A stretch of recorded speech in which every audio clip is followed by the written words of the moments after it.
મિત્રો, વૈદક વિદ્યા ચેનલ આપનું સ્વાગત કરે છે.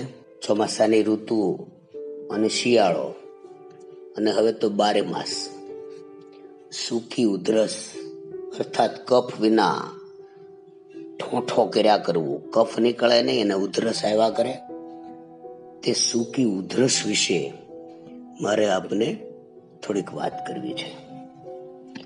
મિત્રો, સૂકી ઉધરસ મોટા ભાગે ચોમાસામાં જ થાય છે અને તેની દરકાર ન રાખીએ તો તે લાંબી ચાલે છે. સૂકી ઉધરસથી સૌથી મોટો મુદ્દો એ છે કે તે ઊંઘમાં ખલેલ પાડે છે, અરુચિ રહે છે, મંદાગ્નિ થાય છે અને ઝીણો તાવ પણ આવી જાય છે.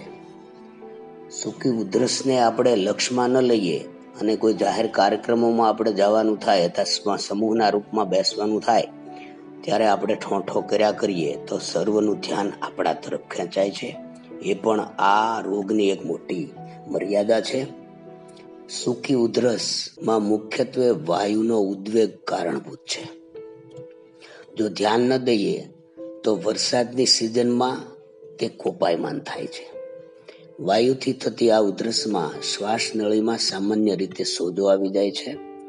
ઘણી વખત શ્વાસ લેવામાં પણ મુશ્કેલી થાય છે. તે વધુ કોપે તો ગળું, શ્વાસ, અન્નનળી તથા ફેફસાની શ્વાસ નળી ની સાથેનો સોજો, શૂળ, બળતરા વગેરે પણ ઉપદ્રવો થાય છે.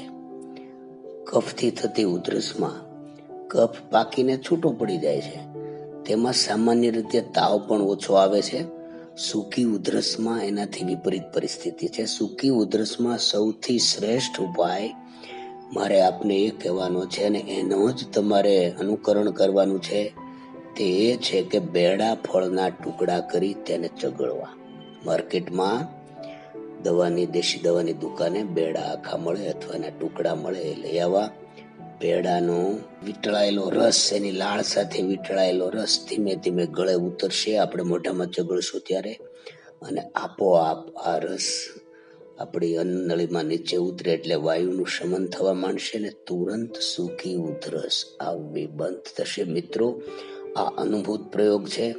અમે અમારા પુષ્કળ મિત્રોને, સંબંધીઓને, સ્નેહીઓને આ પ્રકારની ઔષધિ ચીંધીએ છીએ. સૂકી ઉધરસને શાંત કરવા માટે કેટલીક અન્ય ઔષધિઓ છે. એમાં કચુરો, કાકડા શીંગે, ભારંગમૂળ, મોથ, ત્રિકટુ વગેરે પણ સ્વતંત્ર રીતે અથવા ચૂર્ણ બનાવીને બધાને એકી સાથે સમાન માત્રામાં લેવું. મધ સાથે લેવાથી અને ચાટવાથી દિવસમાં 3 વખત ચાટવાનું સૂકી ઉધરસનું શમન થાય છે. આના માટે કેટલીક અનુભૂત ઔષધિઓ પણ છે. એમાં ખદીરાદી વટી, લવંગાદી વટી અને લવંગાદી ચૂર્ણ પણ આપી શકાય છે.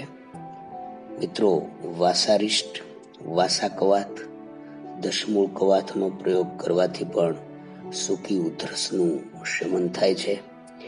આ રીતે સૂકી ઉધરસ, એને આપણે દેશી ભાષામાં ઠોઠો કહીએ, એ આપણને પણ ગમે નહીં, આપણી આસપાસ કોઈ બેઠા હોય એને પણ ગમે નહીં. તો આ રીતે આપણે સમજણની સાથે શાંત કરી શકીએ છીએ. તો મિત્રો, ખાસ તો મારે આપને એ કહેવાનું છે કે બેડાના ફળ લઈ એના ટુકડા કરી અને એની છાલ ચગળજો અને સૂકી ઉધરસથી તમે મુક્ત રહેશો.